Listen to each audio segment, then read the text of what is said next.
on a champion, a champion. This is me, I still on it, 'cause you all wanna be loved. Yeah, you all wanna be loved. Hey, and welcome back to the Crimson Dynasty. Look, welcome if you're new here, and we appreciate you returning if you've been here before. We have a hot show tonight. We have a couple of guests that I know that y'all are going to be excited to see, none of which y'all aren't familiar with, so this is going to be a really, really good show. But I do want to get started by saying first, thank you for joining us. But I also want to give a shout out to our sponsor, Workspace Solutions. So if you have a business that needs a digital presence or a full-fledged marketing team, be sure to check them out. You can go to Google and just Google Workspace Solutions and contact them directly just to find out what they have to offer and if it fits your needs. So I do want to just get started with, who I am. My name is C'Chi, and I'm sure some of you are familiar with me at this point. I do have Coach Smook on, which I know y'all are familiar with him as well, from the Final Whistle on Tuesdays with the Bama Standard, and then his show on Fridays as well. So he has been a familiar face here on the Crimson Dynasty as of late. We've kept it pretty engaging, to say the least. But I do want to welcome everyone who's here. And I also have to start off by saying, Stephen M. Smith, we're glad to have you here, man. I know a lot of our viewers, they're familiar with you anyway, you and your shenanigans and your antics and just the way that you just go completely off. We have a very passionate group of analysts and people. And so I definitely want to just welcome you here, Stephen. You were here a few weeks ago, but I'm glad to have you back. And so I definitely want to just first give Coach Smook a minute just to say hey or whatever he wants to say to welcome everyone in, and then we'll jump over to you, Stephen. Hey, we ain't got to waste no time with me, man. We got one of the legends in here. This is my big bro, man. Me and Stephen go back, about 3 years now, right, Stephen? About 3 years first time? Oh, yeah. 3 years. Yeah. Time flying, man.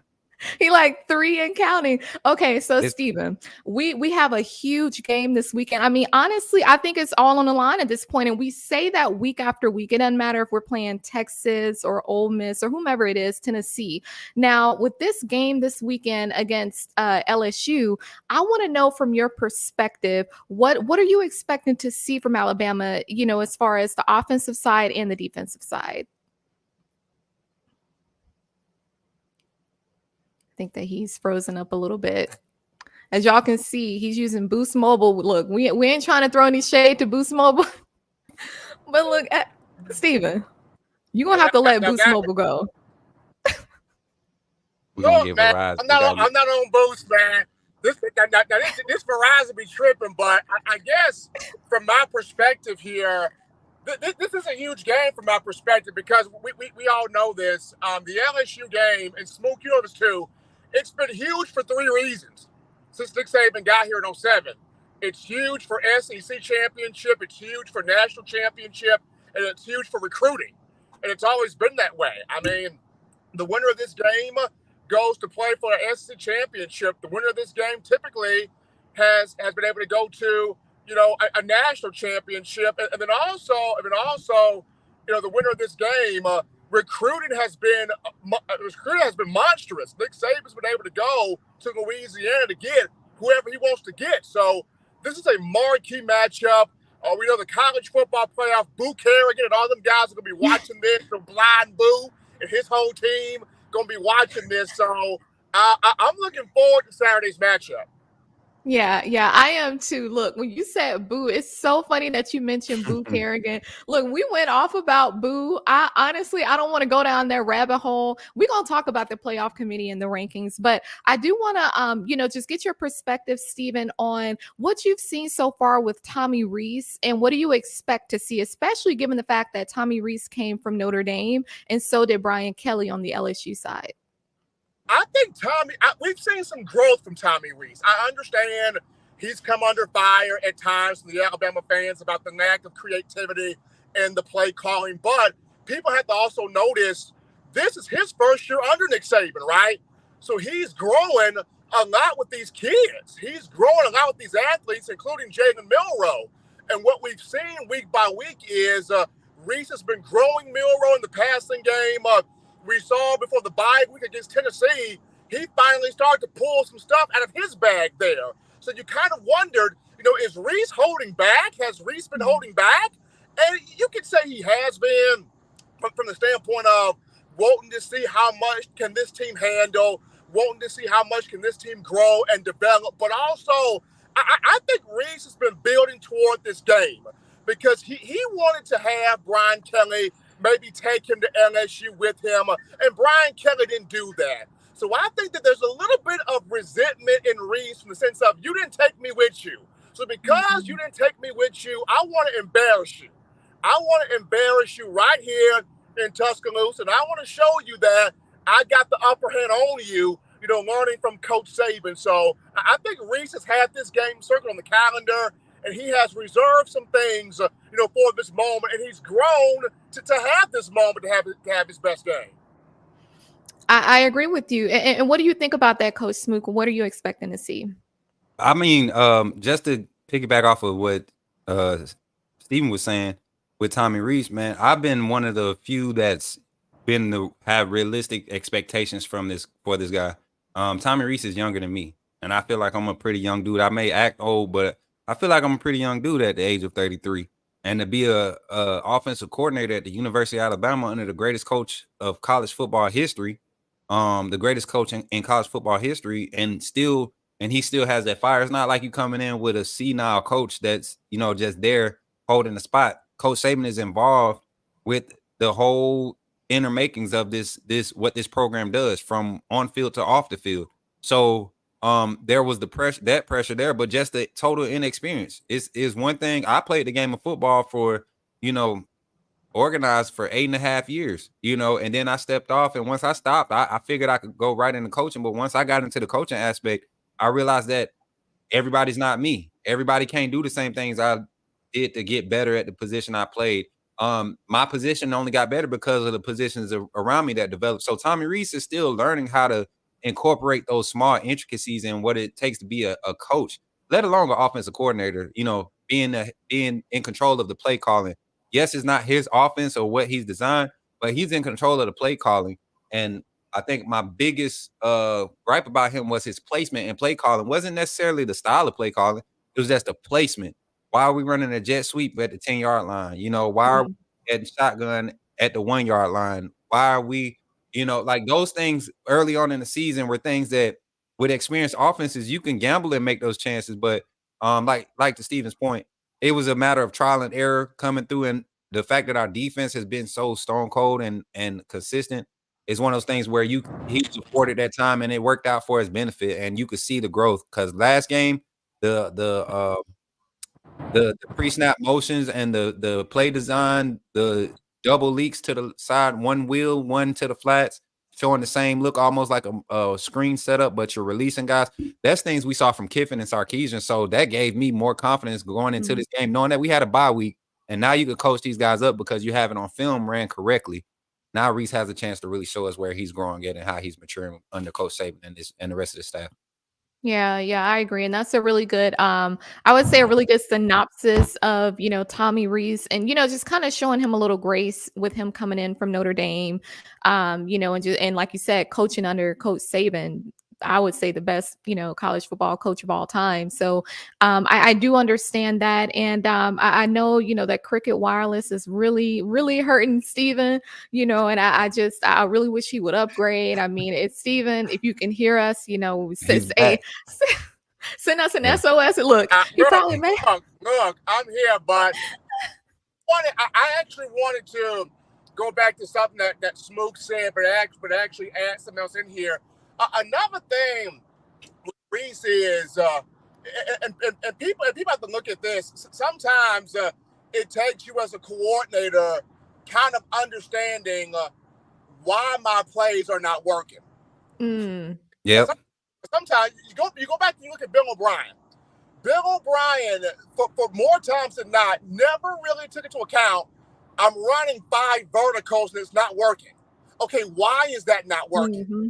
And Bill O'Brien would just sit there with his hand on his chin, flipping the same play sheet back and forth, not understanding that the answer's looking you dead in your face, man. It's not working. And you're not asking yourself why and how can I make it better. Exactly. At the very least, Tommy Reese has gotten the idea faster. Okay, I'm running this dive play. It's not working. Okay, why is it not working? Okay, now we can quickly adjust to something that will work, that will counter what the opposing defense is doing. So for him to be a young guy, Smook mentioned he's 30 years old. For you to be 30 years old and you're starting probably the biggest part of your coaching career under the GOAT and Nick Saban, who demands so much out of you physically. This team.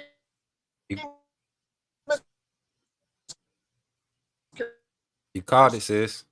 Look, you called it. Hey, you need to call cricket, Steven, after this. You called it though. You said it before the game, like a pregame, like a preview. You caught the score. You said he gonna be on a good rant, and we ain't gonna be able to Be on that rant. He's still going. Young age adjust. Dang it, man. Where you're Yeah, you know what? You know what, guys? Hey, Justin, I think we got to bring him out and bring him back in. But it's like one of the moments where I don't know how old some of y'all are, but when I was coming up, being on the bus trying to listen to my CD player. Yeah. Steven, we missed some of your rant. I want to pivot though. I do want to pivot to the defense because I think our defense, like, they've been hungry, they've been starving, and they've been eating, and they've been getting a full stomach. So that I really want to pivot to that because, a part of what came up in our show last week was, Jihaad Campbell versus Tresman Marshall. And it's not even necessarily to compare the two because both of them are awesome. Steven got that Steve Brown connection right. I don't know what that is. His might be worse than Steve Brown because that's just like, I don't know, but he is driving, so we got to show him a little grace.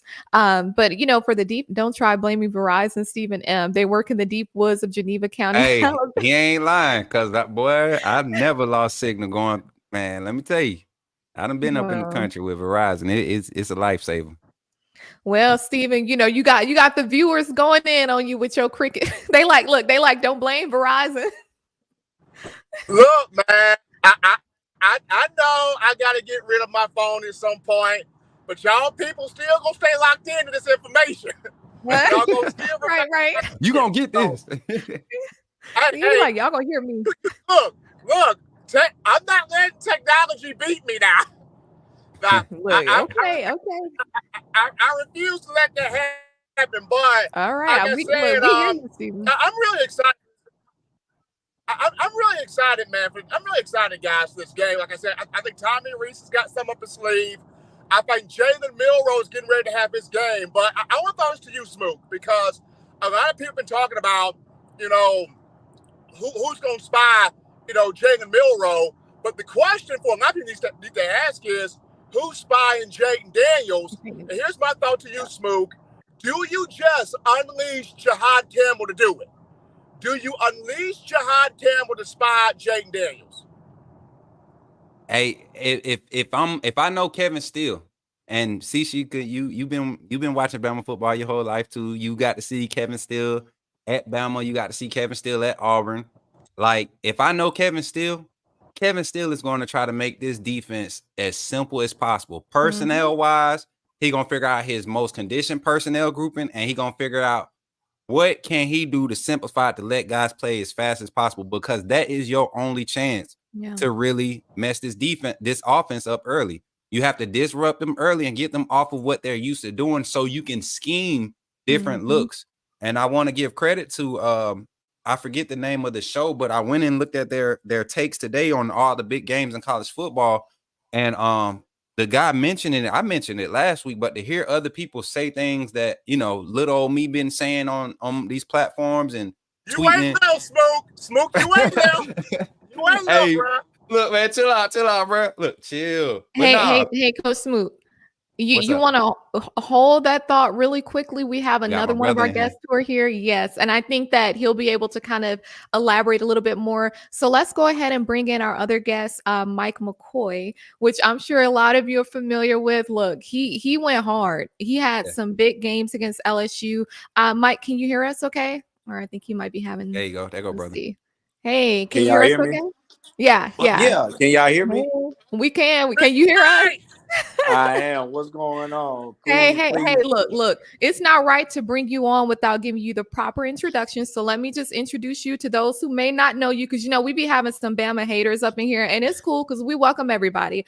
But y'all, this is Mike McCoy. He was one of our wide receivers. And he played in the 2008-2009 time frame. So he was on the 2009 national championship team. He had some huge games against LSU, specifically in the 2008 and 2009 years. But I did want to mention that he's one of the leading trainers of athletes in the state of Alabama, and he actually owns his own Maximum Performance Institute. So we'll let you, talk about that. But I first want to ask you, what are you seeing so far with Alabama? When we talk about just wanting to see improvement week after week, do you feel like we've seen that on the offensive side and the defensive side?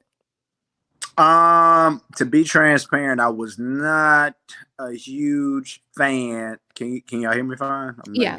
Good, oh, and pardon me because I just got home. I told them I'm on daddy duty, so when I get home, super dad, super husband. I understand.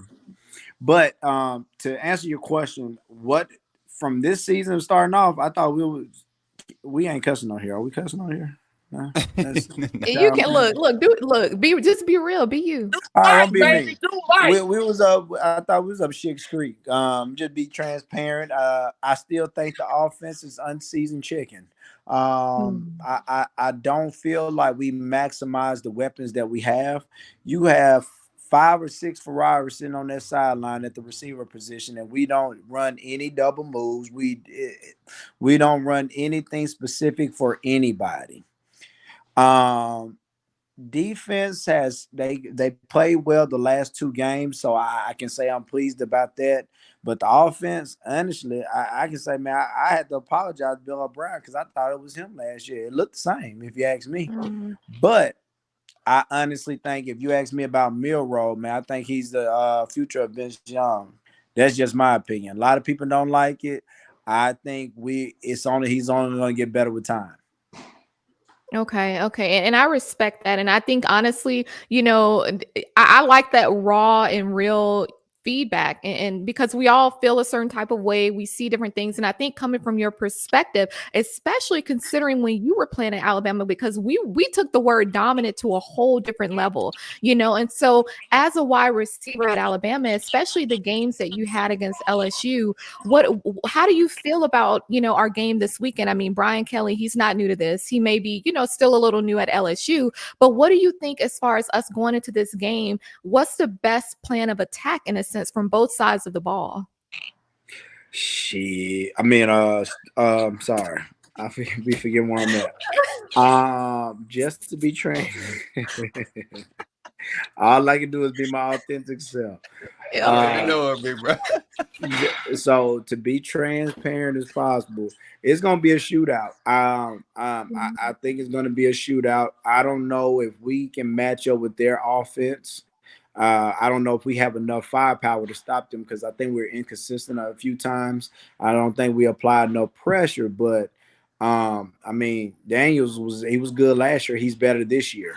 He's going to be a first-day call guy for a lot of NFL teams. So we're going to have to bring the noise. As far as defense is concerned, offense, man, let Milroe, the same stuff that got him to Alabama need to be the same stuff that's going to keep him at Alabama. Let him play.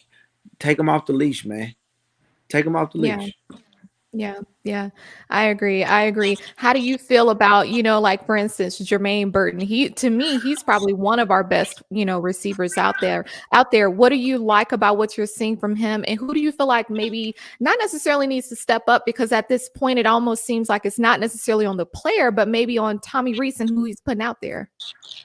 Well, they all need to step up, to be honest. Burton is, I called last year. I thought he was the number 1 receiver.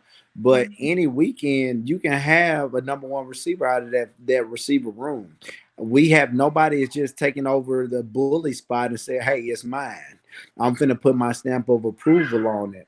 But you have the capabilities, you have the playmakers. I don't think we use Rodell enough. I mean, come on, man. You got all these foreign cars over there, but we ain't driving. I agree.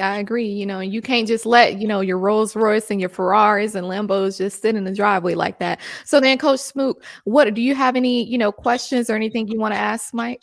And Mike already know I ain't got no questions for you. I'm surprised at you, big bro. I'm really surprised with the Bill O'Brien comment. The fact that Tommy Reese is giving us similar, but more, I ain't gonna say more consistent. It's more effective, and to me, it seems more genuine and more understood by the players. I think these players, they're just not clicking because of what they had to come from last year. We saw last year them wide receivers out there.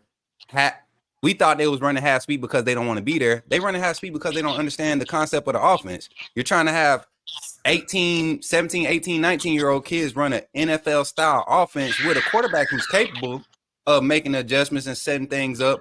But if a guy gets a release and he messes around and get match zone instead of man what he originally saw, it's kind of hard to process what your route is based off of that look that just presented you. Bryce can see it. He can see it developing.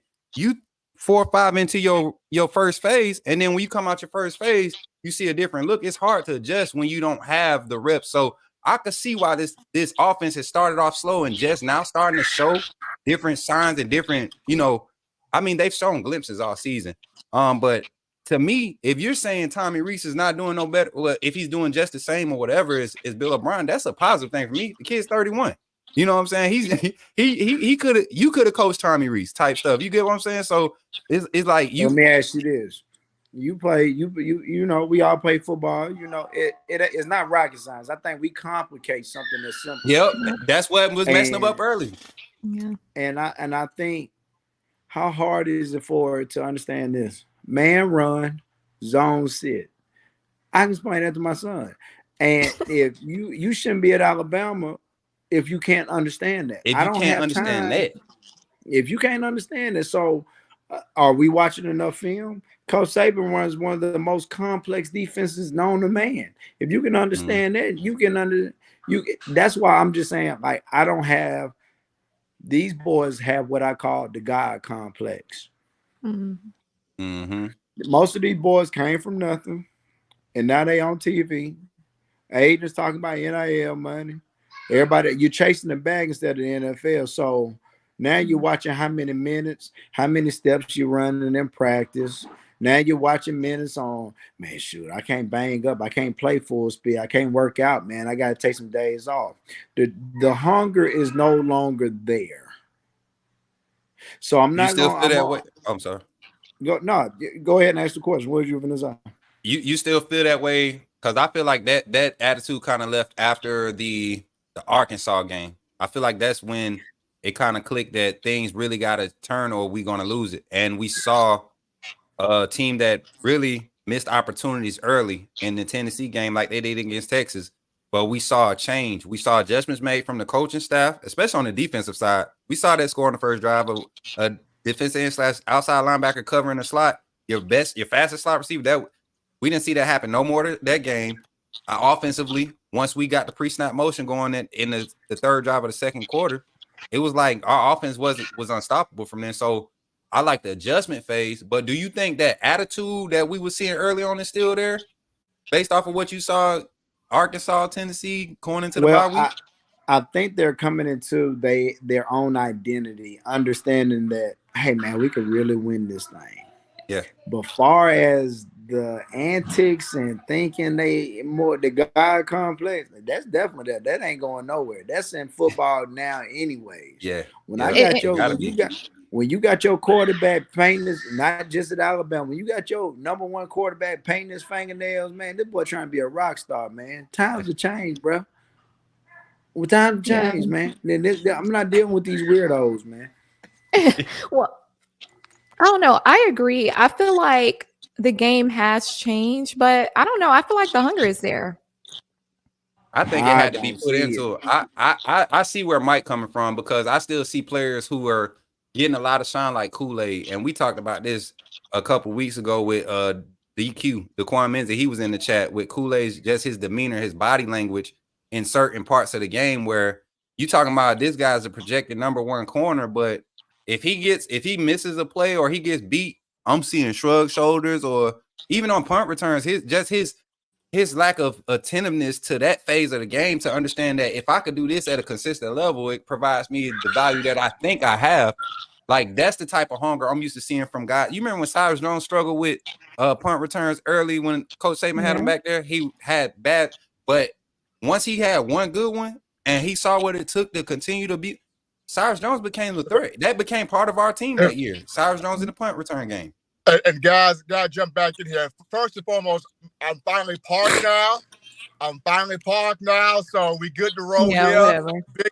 Big Mike, proud to have you in here. But I definitely wanted a part of this punt return conversation. And when I look at Kool-Aid, it's almost like he doesn't know what to do back there. He really does not know what to do back there. And when you're playing punt return, as Mike, you know this, your first 2-3 steps instant, they gotta be fast. Like you're judging the bounce, the ball, the direction of the ball, the way your guys are blocking, the gunners coming at you. Like, you're juggling 6 or 7 things at one time. So the moment that ball hits your hand, you gotta have a split-second decision. And Kool-Aid, there are times he's still caught in no man's land, wondering what am I supposed to do, as opposed to the Javier Arenas, the Jalen Waddles, the Eddie Jackson, yes, sir. The Cyrus Jones, the Christian Jones. It's like when they caught that ball, it was instant. I know where I'm going. I know where my block is set up. I know which guy I'm cutting off of. I know how to set this up. I know how to make the first 2 guys miss coming at me, and I'm off. With Kool-Aid, well, let me ask you this. Yeah. Is it that he can't do the job? I don't know if he has that. Don't get me wrong. I think he's a heck of a football player. I'm not taking nothing away from him. But the guys that you mentioned, they all have that fast twitch, breakaway game speed. I'm not sure that he has that. I think he's a slow starter. You know what I'm saying? Once he's running, he's running. He doesn't have that. He doesn't have that, Mike, and that's the reason why Isaiah Bond needs to be doing this, because he has that game twitchy like speed. If you're not having Isaiah Bond back there doing it, the guy that honestly should be doing this is Emmanuel Henderson. That's the guy. But E-Man got hurt. He hurt his hip in fall camp, and so that's why they've been taking E-Man slow to get him back healthy. But that honestly is the guy that should be doing this. And I agree. You got some do. horses. You got COVID. Prince is a Maserati. That's a Maserati. And he's deceptive. Mike, we talked about this when you used to have the training sessions with him. Like, his deceptive coming out of break speed, that's, to me, and that's why I was surprised too. You said something about double move. When Prentice caught that touchdown, what it was, Arkansas game? Yeah. That quick twitch step. Right. But what I'm asking, Smoot, what my question is, what game this week 10, right? Yeah, why we ain't seen it more? I feel you know what I'm saying? We can only count on 2. I know Jermaine we ran 2 double moves and we scored on both of them. Like, that's what I question people common sense. Like, common sense isn't common anymore. And then Mike, remember A&M game. The A&M game was the first time I saw a slant pass since Kiffin. Yeah. And right first touchdown. Not since Kiffin. It's been that long. I mean, since like Kiffin, a clean slant, like it was meant to be ran. Kiffin Sarkeesian, that was the first time I saw a slant. It goes to Burton. Burton breaks a tackle and scores. Like, it ain't hard. But that's the thing, is it goes back to what we've been saying. It's the play calling. And I think kind of just to going to what Mike was saying is that, you know, we did call out Bill O'Brien a lot last year. And I didn't like that he was in that box. And I don't like that, you know, Tommy Reese is in that box. I called him Booth O'Brien for a reason. You did. That man was Booth O'Brien for not. Sometimes we looking at Tommy Reese putting up 30 points a game. I'm like, I kind of miss old Booth's 40 points. You're right. But sometimes though, you gotta think, was it more so Booth or was it more so the Heisman Bryce Young?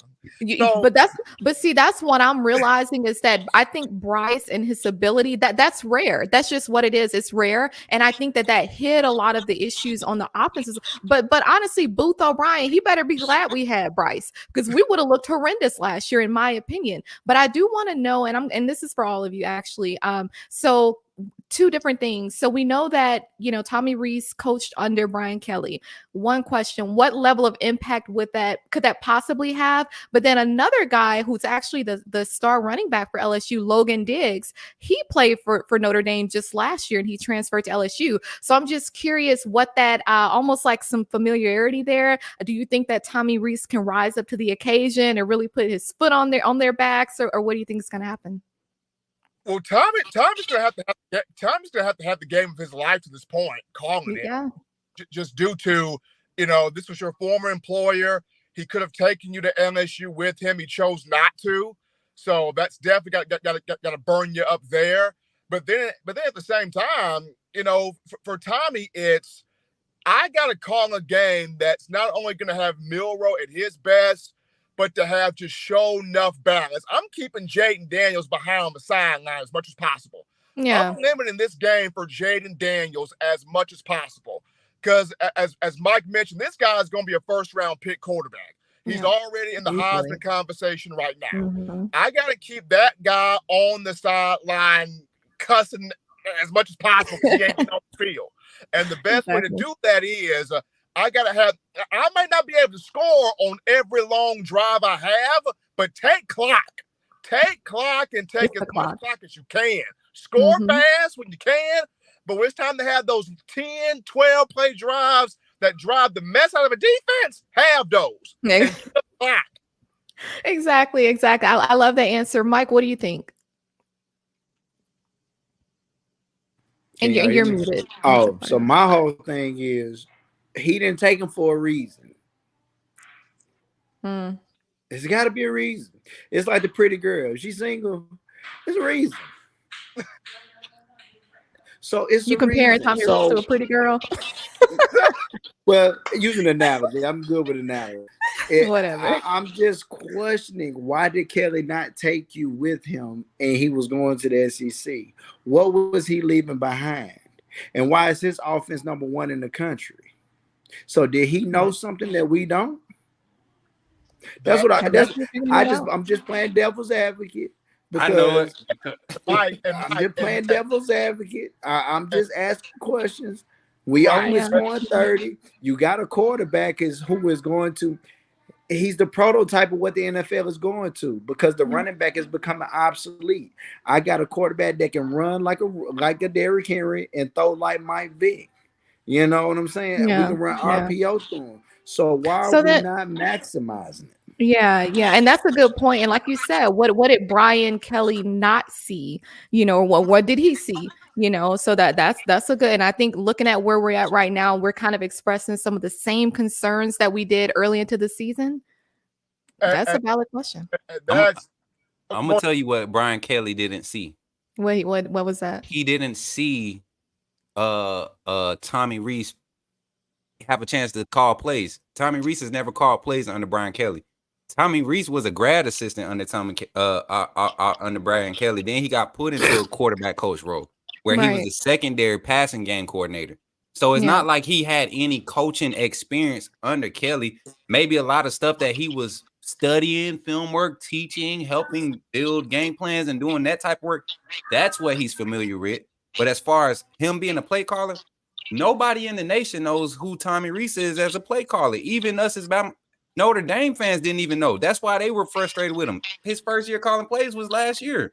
Full-time play call was last year at Notre Dame with trash Tyler Buckner, with the other quarterbacks that they were trying to hype up and say was 5 stars that wasn't getting offers from any major SEC schools or any major competitive schools. Up at Notre Dame playing, Notre Dame football. First 4 or 5 weeks they hype. Last 7-8 weeks of the season is Notre Dame. So, like, to me, Tommy Reese, if we gonna criticize him and judge him, let's judge him on a fair chart. A second or third year coordinator, whatever year you want to give him for fully calling plays, compared to other 3-year coordinators on this level in the SEC. I don't think you have a coordinator that has 3 years of experience total under their belt calling plays on any team in the SEC right now. I don't know. I'm pretty sure I'm willing to bet on it. But if Coach Saban went and said, okay, let's pull this guy in because there's something there might be able to pull out of it, I'm all good with it. That's just me. Yeah. This my only question, and this is just me. So when you the head coach, you really like the CEO, right? Mm-hmm. All you doing is managing, you're telling. You know how to orchestrate. And this is what I'm saying about Kelly when he was at Notre Dame. Me as a business owner, I know which one of my athletes in my gym right now who is up next, who I would hire. You know what I'm saying? It's just something about him. You like, man, he got that it factor. And I'm not saying that he doesn't, but did he have this immense amount of talent at Notre Dame that he has right now? You ain't got to change the oil on these cars, man. All you got to do is put them on the highway. And one thing about Nick Saban, I can honestly say, the way he put up with Lane and let Lane, we all know the stories behind Lane. We know about them late nights and them early mornings. Look, Mike, you don't got to tell me, bro. I saw it. You know what I'm saying? You can smell it on them. You know what I'm saying? So you could. Well, let me pause you real quick, Mike. I do want to let Steven go. I know he has to drop. I really appreciate you joining, Steven, and your input is always top notch. So we really appreciate you. Man, I appreciate y'all dealing with me in this crazy phone. Hey, Mike, you know I love you, bro. You know I, bro. Hey, Smooth, do your thing. You just killing it all over the map right here. I'm gonna try to get on this set and make sure these folks don't pull their hair out. But y'all have fun. Thank you, and roll tide. Thank you. Roll tide, bro. Look, Mike. Everything that you're saying, I could echo it. I could echo that 1,000 times. But I do want to pivot a little bit, especially from a timing perspective, so we don't lose track. Now, we saw that the college football playoff, that their rankings came out yesterday, and so of course they still have us at number 8, like the AP poll. Question for you: do you feel like where we're at right now, as far as the rankings? We know it's not the end, and I still believe we have a chance to make it to the playoffs. But from your perspective as a former player, do you think that that's still on the table for us? Without question. One thing about it, I like the number 8 spot because it keeps these boys humble. It keeps them hungry. You know what I'm saying? They need that carrot in front of them. You know what I'm saying? They haven't been told that they're not good enough in a long time. You know, they've been good since they were in high school. They've been good since they got to Alabama. So that punch to the chin, it wasn't a knockout. It was I'm here, and it's a heavyweight fight. So you better not give me the other chin. So for me, I'm glad we're in this position. And Bama has yet to play a complete game. That's the beautiful thing about it. They have not even put it all together, which is a good thing and a scary thing because Georgia looks good now. Don't get me wrong, them boys look good. Georgia looks good. They're banged up a little bit, and they're not showing all of what they have. So it's going to be a juggernaut. This Saturday is so important. And we know the outcome is going to determine who's going to represent the West.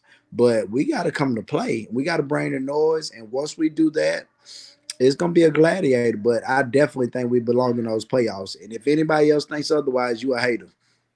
That's all it is. How do you feel, Coach Smook, about us being at number 8?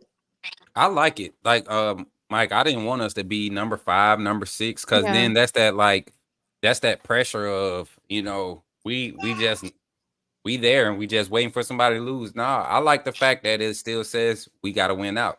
I honestly would love for us to go into if we could win out, going to the SEC championship ranked number 6, number 5, and let Georgia stay at 1 or 2. And if we come out of that game with a win, now we setting it up not only to get in the playoffs, but to have a real playoff as a fan, a real playoff controversial top 4. You got a 1-loss Georgia, 2-time defending champion that could possibly get pushed in there at number 4 for losing to a 1-loss Alabama, who started the season off at number 4. I think we started at number 3 or number 4. I want to say 3. Yeah, maybe 3 or 4 or something like that. Okay, because when we lost Texas, I think it was 3 versus 8 or something like that. 3 versus 11 or 11. Yeah. So And then like I said, if Texas continues to win out, with them and OU both having one loss and them having a backup quarterback, that just makes it even better, just to make the conversation the 4 best teams. And that's what we want. And right now, the 4 best teams in the nation, regardless of strength of schedule or how, our personal opinions, Georgia has handled their schedule. Michigan has handled their schedule. Ohio State, even though they struggle with a game that we feel like they shouldn't struggle with, because Penn State is not a threat right now. I don't know how they getting so much respect. Same thing with Notre Dame. Like Notre Dame, they look good early like they always do, but hey, you get what I'm saying? Yeah. No, I feel you. And I'm glad that you mentioned Michigan. We talked about it last week on the show, and I was just kind of looking through who's on the committee this year, because we know every year the playoff committee, it changes. And so I noticed that, of course, as a woman, I kind of noticed that only one of them out of 13 was a female. But one thing that I noticed too is that, in the Power 5 conferences, they always have to have someone, usually like the director of athletics or someone. And so they do have the director of athletics from the University of Michigan, which I thought was a little interesting, especially considering, how we entered the season with Jim Harbaugh on suspension, and then now with what's going on with like the signs and all of that. So I just think that, and that honestly could be an entire conversation in and of itself, as far as the playoff committee and the rankings. But I think it's going to be interesting to see how it plays out after this weekend, because Pat McAfee, he actually released who would be his top 6. He released it this week. And I thought it was really interesting because how y'all both just said, Bama maybe being at that number 6 spot going into the SEC championship, he actually had Alabama at number 6. And so I think that he's kind of seeing what we're seeing, maybe a little bit more so, in regards to what the possibilities are and the potential. But I would agree with that us going in at that number 6 position where we're still, on the outside looking in, but we still have more to prove, and we need to see more from the coaches and on down to the players. And so, I'm happy with where we are, but I definitely think that there's room for improvement. Now, when we talk about this game this weekend, of course, Jayden Daniels, he's really good, transferred in from Arizona State, I think at the end of the 2021 season. That's cool for what it is, but it is worth noting that they have some key injuries going into this game. I think their right tackle on the offensive line, Emory Jones, he was injured. I think he missed their game last week, and he was able to practice a little bit today. So I think that's worth noting. But one of their star players on their defensive line, Mekhi Wingo, he's actually out for the rest of the season. So I think that's something worth noting. But then even their secondary, they have 3 of their starting cornerbacks who are out, one due to an injury, and then the other 2 for undisclosed reasons. So I just think like Zy Alexander, the top cornerback, he's out. So I think that this opens opportunity to really see, Jalen Milroe and his passing, because everybody's still hung up on that. I personally think that he's shown us a lot, and I think it's going to come down to just the right play calling at the right time, and everyone, making their assignments. And so I just feel like, with where we are and with what LSU has on the offensive side of things, and I think, Mike, coming from a wide receiver perspective, I like to look at it as the core group of receivers. So you have your wide receivers, but then your tight ends. How do you feel, Tommy Reese? How do you feel like he's utilizing the tight ends? And do you feel like we could utilize them a little more for this weekend in particular? I'm sorry, that's my little girl. Okay. I know that's a no-brainer. We are not using the tight ends enough at all. I don't think we're spreading the ball. I don't think. And Smook, you can correct me if I'm wrong, but man, I really just feel like it's a high school offense. Like nothing's being creative, man. Like we're playing it safe, and I understand where you're playing it safe, but you cannot. In this sport, man, in this SEC and day and time, you only play it safe if you're Vandy, Missouri. Yeah. Kentucky, this Bama, man. We want to see a show, bro. You got all these high-profile kids. What we gonna do? I mean, how many yards does Burton have? Let me ask you that. What's the yards right now? All right, give me a second. Smooth. Like who's leading? But to give you some feedback on what you're saying, bro. I completely agree. We playing it safe, and to some, to us to know what we have available, especially, you know, as a former player, you know, to see what kids are doing when they have chances to make plays.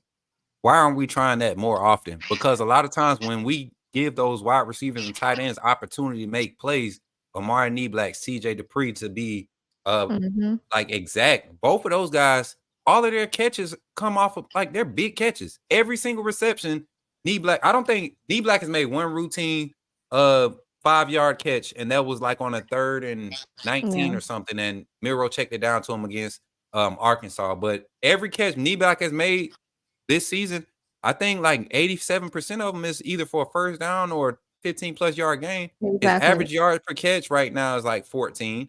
Yeah. CJ Dupree is right behind him at 11.3 or something like that. So your tight ends are plus 10 in receiving yardage, and you're not trying to find a way to implement or telling your quarterback, hey, if we got trips left, strong right with the tight end off to the right, we win 11 personnel, we got one tight end off to the right by itself. Hey, your check down is the backside slant from your tight end. I don't know how many times Milroe has missed CJ Dupree and Amari Neblack literally sitting in the middle of the field when he should be climbing the pocket and not looking off downfield, staring down one read, but literally scanning right in front of you. If you just look up the field right in front of you, there's your big 6'5". We got a 6'5" guy and another 6'4" guy who can stretch the field. Big body guys who have hands like wide receivers.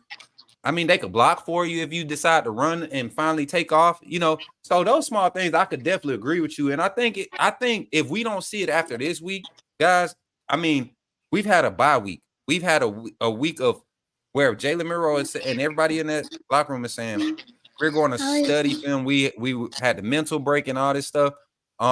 We focused and got mental reps. If we don't see a change in play calling this week to where it's like you're using every one of your options every down, every play, like then there's a problem. Then there's a problem because, like I said, Yeah. I'm still giving Reese that cushion. This is his first season under Coach Saban. This is his first season at Alabama. New offensive scheme, new offensive play set, finding what's comfortable with his quarterback, the wide receivers, what's comfortable with him calling things he could see quick. That takes time. If you can't fix that after a bye week, you're week 10, right? We're going into week 10 of college Yeah, we're a little football. too far. Yeah, yeah. No, I agree with you on that. And I do want to address the question from Don Parker. He's asking, how do we deal with Perkins? And I believe you're referring to Harold Perkins on LSU's defensive line. Look, we're gonna deal with him like we dealt with everybody else. I mean, honestly, I understand. You know, Perkins is good. I mean, they have a pretty good defensive line, defensive front. Their linebackers, you know, particularly their safeties as well. But I think with Perkins, I mean, I'm curious to see, you know, I know that Caden Proctor is going to start, of course, the guys that we've been seeing. So I think the way that that second half of Tennessee, how we showed up, I think that's how we handle Perkins. I mean, you know, we've heard a lot about Harold Perkins. I mean, I think all of the rave is true from what I've seen from him, but I think we'll be good there. Now, Mike, I'm not sure how much more time you have. Are you want to stay on? How do you feel? I got about another minute because this little boy is hounding me. Okay. No, we understand. So before you leave, I do want to ask in this last minute for you, what's your score prediction for this weekend? I mean, do you like to give those predictions or what do you think is going to happen? Yeah. Okay. I gave it on the other show because I do another show. I said it was going to be 42-38 Alabama. I think it's going to go down to a shootout. Okay. You think it's going to be in the 40s? I'm hoping Reese is trying to show Kelly I can do this. This is what I'm hoping for. You know what I'm saying? That's what I'm hoping for. I definitely think Bama's going to have the edge just because they get better. They get better. Yeah. I think they're hitting their second gear. They found their identity.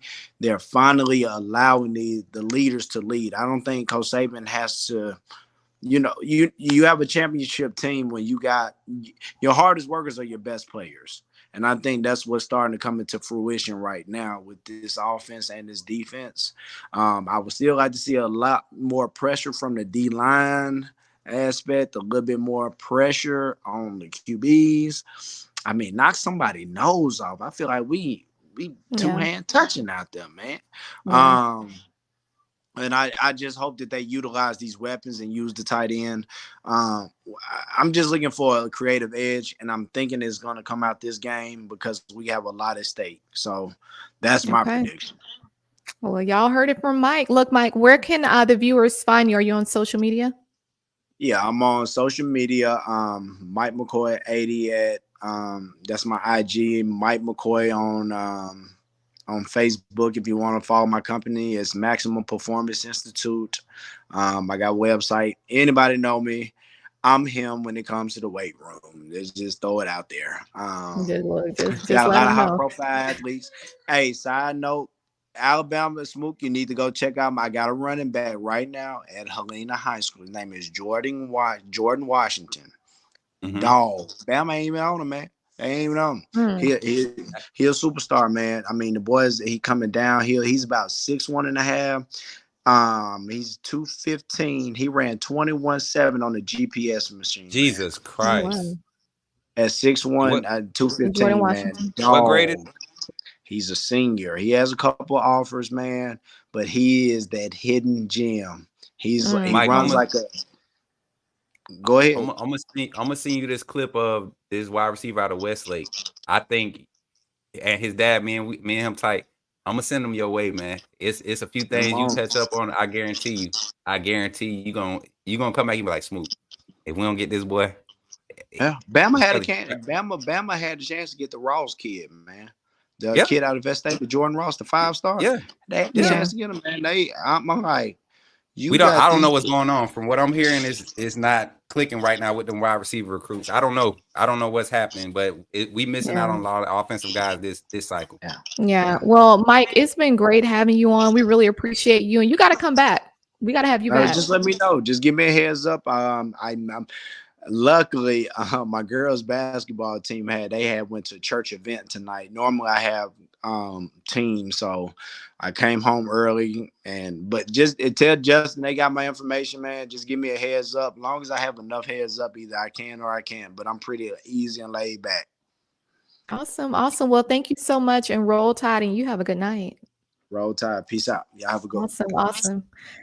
Well, Coach Smook, so I know we have a few minutes left. It was a couple things that I wanted to address, and I know just kind of pivoting a little bit to the game plan. You know, we keep talking about how do we win this game this weekend. I believe that we have everything that we need. You know, I think offensively, we do need to see some more read options. I think even considering the injuries and just some of the guys that are out on LSU's on their secondary side of the ball, the cornerbacks in particular, maybe some play action passes. Like I'm thinking that, you know, we can really spread it out if we really want to. And I think that this is going to be, I feel like we say this every weekend, but this is going to be a test for Tommy Reese. I think also for our offense, just seeing what can we really do? Because I think that second half of our game against Tennessee, you know, I think that we can really duplicate that, but we need to do it 4 quarters. And that's what we haven't seen yet.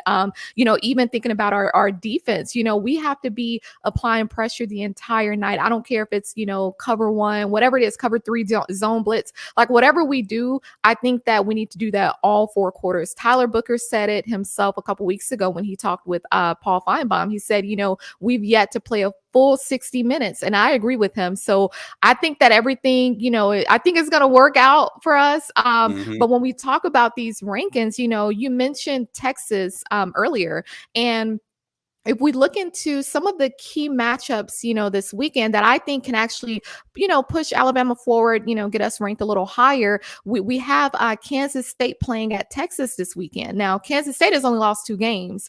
How do you feel considering, you know, we saw Malik Murphy, you know, the way he's been playing as, you know, Texas backup quarterback. I don't know if they're going to have Quinn Ewers back out there. I think they said he's going to be week to week, but how do you see that game going? I mean, do you feel like Kansas State can go in and beat Texas? I feel like they can. And I was trying to pull up the schedule. I think Texas actually has them at home, and it's that noon game.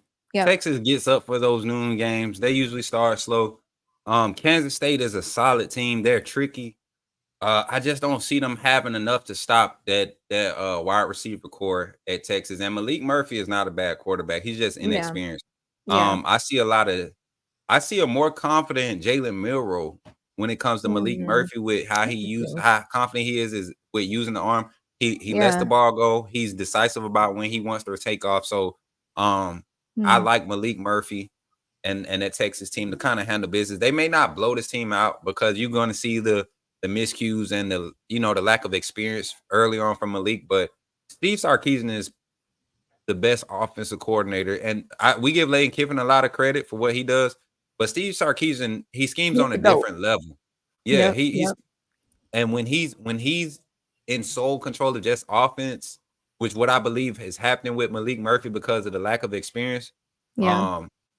I feel like that's a dangerous offense when Steve Sarkisian is like, this is what we're doing. This is where you're going to go. I agree. When you do this, this is what's going to happen. Throw it here. So I like it. I like it for Malik. Yeah, honestly, you know what? I wouldn't be surprised. I'm going to say this. I wouldn't be surprised if Kansas State goes in and beats Texas at Texas. I think I heard that Texas top safety Jayden Barron is out this week too. So I think it's going to be a good matchup. We have to remember too that the same team that Texas just struggled against, Houston, Kansas State just blew them completely out. So, we have to put everything into perspective and roll tide to Paul. We just saw your comment as well. But there's another big game this weekend too, Ohio State at Rutgers. Now, people tend to kind of, don't really think too much about Rutgers, but they only lost 2 games. And it's worth noting that their head coach, Greg Schiano, he was the defensive coordinator at Ohio State just a couple years ago. And so I wouldn't be surprised when you look at Rutgers and their record over the last 5 years, 2018 up until now. I think 2018, they only won 1 game and now they're 5-2. So I just think that when you look at it, the way that they've improved, I mean, these teams that people usually kind of look over, I wouldn't be surprised. I think Rutgers is going to give Ohio State a good game. I'm going to tell you this, C'Chi, and this is funny that you said that because Rutgers to me reminds me of Missouri of the SEC. I mean, Missouri came on the scene. I don't know if y'all remember, like 7 years ago, Rutgers was like 7-0 starting the season. It was a crazy season for Rutgers. And then, after that season, they kind of disappeared. They had a nice little group of guys, but that's what's happened. Rutgers has been able to go out and get a couple of 3 stars, 4 stars, and now they're 3rd and 4th year guys. And they got a little system. They got a coach who believes in defense. That's been their strongest part of their team this year. I think Rutgers matches up against Ohio State and how they're struggling. Ohio State, to me, if I wanted to put not even my fan goggles on, just put glasses on, these thick ones that I got on now, and look at Ohio State game. Every game of the season has been a struggle for them. They have not won decisively. They have, I mean, the scoreboard may say decisive win in 35-7, but look at that, Youngstown State. You only put 23 up against a trash at that point in time Indiana team, Western Kentucky. You put, I mean, all your good games are against non-ranked teams, non-FBS schools. Maryland, you only got them because they started getting injuries early in that game. Few quick mistakes. So Ohio State is definitely not who the committee is making them to be. And I could see Rutgers giving them a game. I don't think they're going to win just because it's just too much wide receiver talent that can bail you out for Ohio State. But Rutgers is going to make it look like a game early on. I agree with you. And honestly, with the schools like Rutgers, I mean, you expect that, to them, because to them, this may be like their division championship team or game to Rutgers. But, we know that Missouri is playing at Georgia this weekend as well. So that's going to be another big game. But another one that I think that we may need to watch out for is Washington is playing at USC. Now, USC, to me, they have something to prove. I wouldn't be surprised if Washington comes up slipping. I mean, I'm just saying, Washington, they're 8-0 right now. We know that they beat, I believe they beat Oregon a couple weeks ago, but they're playing at USC. So I don't know. I think Washington may catch them an L this weekend. Yeah, I mean, I like Michael Penix and that wide receiver staff. That wide receiver group. They have 3 legit wide receivers for that guy, and he don't mind letting it go. And he's very decisive where he wants to go with the ball. He doesn't make many mistakes. I don't see another defense in the pack that's going to be able to create that type of disruption. Oregon did, but you saw how that game ended. That was probably that's going to be the game of the year for the pack. I don't know if it's lined up to where those two can see each other again, but if they can, that's going to be round 2 of that is going to be crazy. I'm going to watch that whole game, but I don't think Washington's losing the rest of this. I mean, and it's just because how they're if they were to lose, and I'm gonna say, just being optimistic, if they were to lose, I would have to. It wouldn't be this weekend. It would be a weekend. Man, it would have to be They like still have Utah and Oregon State. That's what I'm saying. It would have So, to. It would have to yeah. be Utah or Washington State being their rival, and Washington State always just explodes for some reason against Washington. They either show up early and surprise them and just kind of hold on, or they just don't show up at all against Washington. Yeah. So I'm leaning more towards those, but USC this weekend, I feel like Washington gonna blow them boys out. All right. We'll see. We'll see. I mean, I feel you.